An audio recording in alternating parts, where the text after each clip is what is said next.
Bonsoir à vous. Vous êtes donc, Didier, le délégué artistique de l'OPMC. Première question, quels seront les temps forts de cette saison au Palais Princier?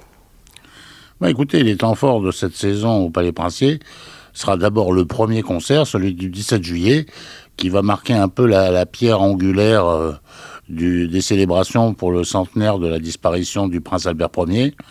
Donc nous lui rendons hommage par ce concert qui sera matinée d'œuvres qui ont été composées spécialement à sa demande, notamment les 2 pièces presque inédites qui ont été écrites pour l'inauguration du musée océanographique,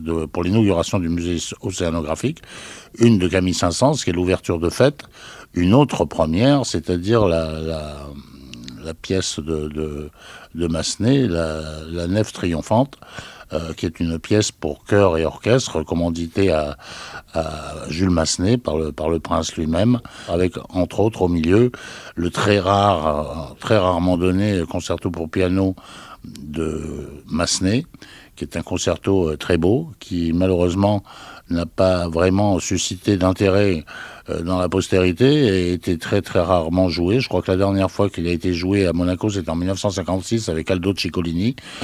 Donc un programme un peu, disons, original, puisque l'originalité vient en fait de ce dénominateur commun qu'ont toutes ces œuvres, c'est-à-dire le prince Albert Ier qui était un fin amateur de musique, et donc grâce à lui, nous avons pu concevoir un programme qui est tout à fait à son image et qu'il aurait bien aimé pouvoir entendre.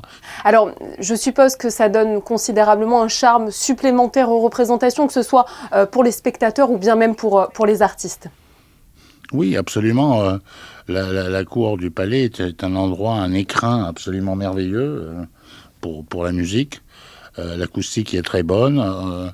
On s'y sent extrêmement confortable. Le public y est aussi extrêmement confortable.